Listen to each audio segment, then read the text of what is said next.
ecosystem. What was it that led us into this? Essentially a long spell of peaceful, civilized life, a long spell. You must understand this. The reason why we got this long spell is, in the north, we were protected by the Himalayan ranges, in the south by the Indian Ocean. So this is Himalaya.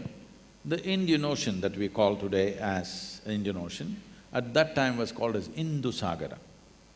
This is why we took the identity, he and do, Hindu. Hindu is not a religion, not a belief system, not a God-oriented thing, it is a geographical identity. Unfortunately, it's turned into many things today, that's a different thing. So, we identified with these two geographical features because we realized it's only because of these features that we had an undisturbed civilization growing without any external agencies coming and disturbing us. When there is a long spell for a human being where he doesn't have to fight for his survival on a daily basis, that is when human genius flowers. In many ways, human genius flowered. We produced the greatest mathematicians, greatest astronomers, greatest musicians, all kinds of people. And many technologies which we refuse to use simply because we foresaw if you go this way, what will happen to the world, various things. If you look back on the glorious history of this country, it is simply because, which is true even today, see, you can build a great society or a great nation or a great world not by talking about it, only by building individual human beings who are truly great. Without great human beings, where is a great society? Society is just a word, nation is just a word, world is just a word. Individual human beings are the only reality. What kind of people we are, that's the kind of India we have, isn't it? So, the focus, right from ancient times in this country, was always about individual development. We never see… this is why the Western commentators are missing the entire point. They think India never had a civilization because we never spoke about it. We refuse to speak about society, about nation. We only spoke about individual development because if you generate great individuals, we will naturally have a great society. A great society is a consequence, it is not the cause. The cause is great individuals. So our focus was always on producing great human beings, never on producing a great society or a nation. That happened as a consequence.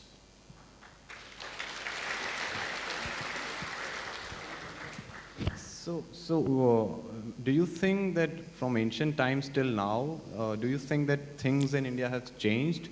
So if they have, what brought us to the change we are in? And how do you see this development process of great individuals, how do you see that being manifested in the modern times? And if I may add, how can these ideas, it's something that I'm assuming that they're not so prevalent in today's systems. I'm sorry, not? I'm assuming that these ideas of individual development, focus on an individual, are not so prevalent in today's system, be it No, education. we've gotten into mass production. Yes.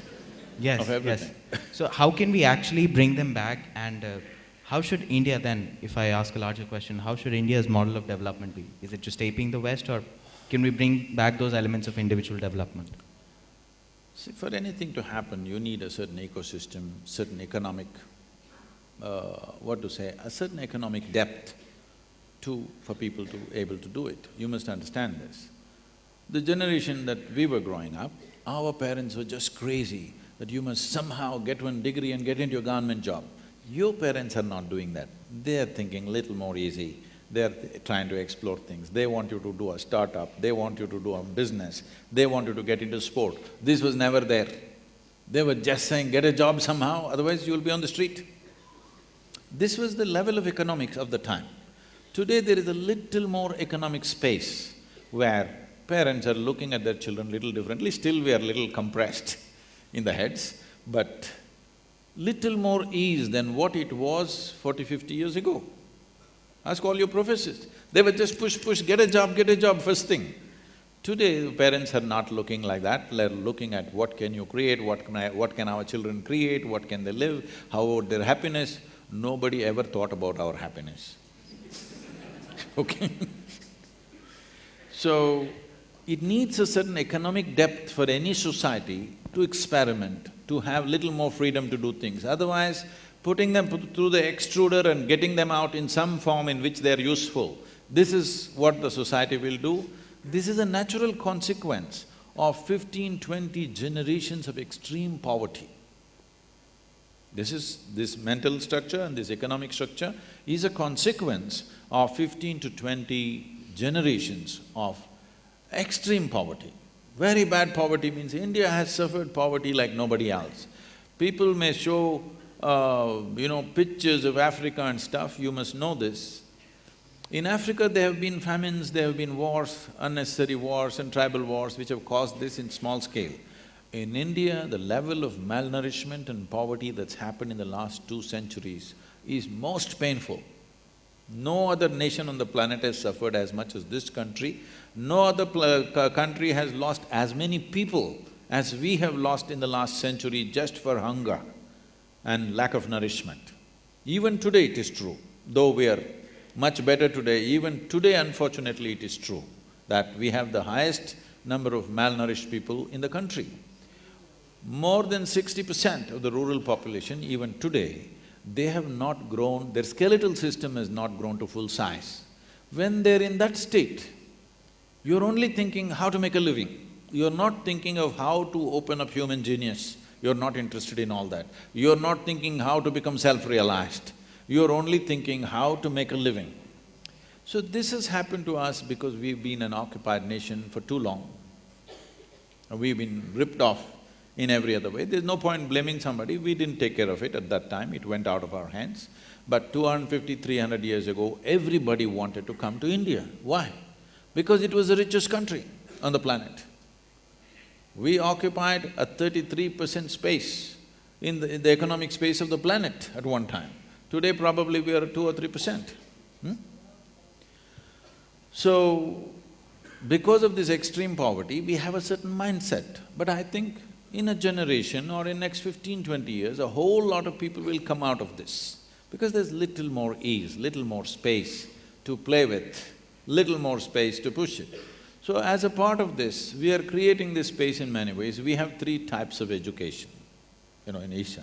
We have what's called as Isha Vidya, which is in rural India, which includes our own schools, which are mainly focused towards teaching English language, computer sciences, regular academic education at a certain level, bring discipline and well-being, health and well-being, nourishment, which is most important in the villages, and get them out of the village, because to get out of that economic and social pit in which they are, education is just a passport for them. That's one level of education. Another level of education, we have what's called as Isha Homeschool. This is for the little more affluent people, this happens inside the yoga center itself. We have a huge tract of land and various facilities. These schools are run in a certain way. 20 children live with 2 dedicated house parents, and everything, the school itself is inside the house. That's why it's called a home school. Only for playground, laboratory and libraries, they go out. Everything is inside the house. This turns out expensive, an expensive way of delivering education, but this is done by dedicated people. As a rule, we never take any trained teachers. We have doctors, engineers, accountants, all kinds of people, but no trained teachers, because we want education to happen as an inspiration, not as putting, shoving down information down somebody's throat. As an inspiration, children should get that spark of wanting to know something. There is a whole range of activity of theatre, art, music, sport, all kinds of things. Many of our… 2, 3 of our boys are now in professional football in Germany. So, like this, they're going into various things. This school gives an enormous range of things. And I made this now, 11th, 12th, I made it 3 years. Not 2 years, 3 years. I said 1 year extra, because by the time they get to 11th, a whole lot of parents will get marks mad. We have invested so much time in music, theatre and many things Now 11th standard comes and everything is dropped and they just start doing only trying to get marks. So I said, 3 years, if you want you stay, otherwise no. The surprising thing is nobody wants to withdraw their children. This wouldn't have happened 25 years ago. Everybody would have withdrawn their children. Now nobody wants to withdraw, not even one child wants to be withdrawn. Everybody wants to go through 3 years for 2 years. Just as an experiment, I announced this. Everybody is taking to it.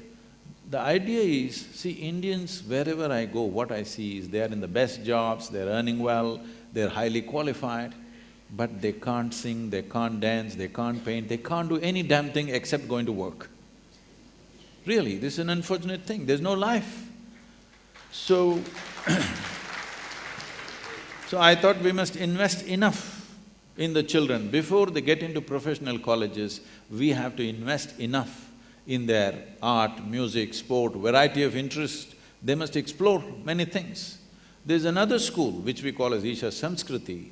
Here, if any child enters, compulsorily they must stay with us as a commitment for 12 years. Only with that commitment we take the children. Here there's no academics, they learn only yoga. Kalaripayattu, which is the mother of all martial arts. Have you seen Kalaripayattu, Kerala? Yes. Kalaripayattu, classical dance, classical music, Sanskrit language and English language. This is all they learn. You must see these children, you won't believe. They are a different set of human beings altogether. Here the focus is just this, developing human body and human brain to its fullest without a purpose. I am doing this because this is how I grew up. I grew up without a purpose. My father was beat his head and said, what will this boy do? He's not getting qualified for anything. So I would say, if I'm not qualified for anything, I can do just about everything.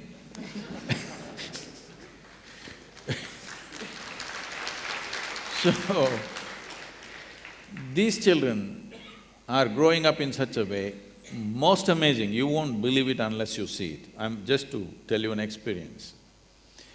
From age of 6 to 18, they are with us. After that, if they wish, they can stay, otherwise they can go out and do what they want to do. There are many things that they can do which we are supporting them to do. From 15 to 18, they become monks for 3 years. Extreme discipline and focus, very serious practices. So before I initiate, this compulsorily they have to come out at 18. They cannot choose to be monks. They have to come out at 18 because this… we have made them go into it as children. When they become adults, they must come out of it. They cannot choose to continue. So, first batch I wanted to initiate, now another is coming now in July, the third one. The first batch when I went to initiate about 3 years ago, 60 days, 15-year-old children, they have been on 60 days of silence. Morning 3:30 to 8:30 in the evening, they are in some kind of yogic sadhana. Minimum of 8 hours, they're keeping their eyes closed and sitting, okay? Just another 4 days are left for the initiation. I want to see how these boys and girls are doing. 14 of them in the first batch. I went there to see, morning 3:30. I went and sat in the room. These 8 boys and 6 girls were sitting there. I'll never forget this in my life. They were just sitting there like that. Believe me, they were literally glowing. I sat there and wept because I've never seen children like this in my life. I was not like this when I was 15, for sure. They are beyond anything that you can think of, simply because they are focused in developing the human mechanism to its fullest, not about how to earn my living. This is not the question. When an earthworm with 1/1,000,000th of your brain can earn a living, with such a big brain, earning a living, is it such a big problem? It is it's the grossest way to approach life is, how will I earn my living? Everybody can earn their living. The only problem comes in your life when you want to live like somebody else, that's a problem. But earning a living is not a problem. If you just make what is considered survival minimal, don't go on exaggerating it, then you will see you have a whole lot of time and opportunity to create what you want in your life. But people keep on raising the bar of survival so much that they will not get to do anything in their life except surviving, In the end, they don't know why they survived.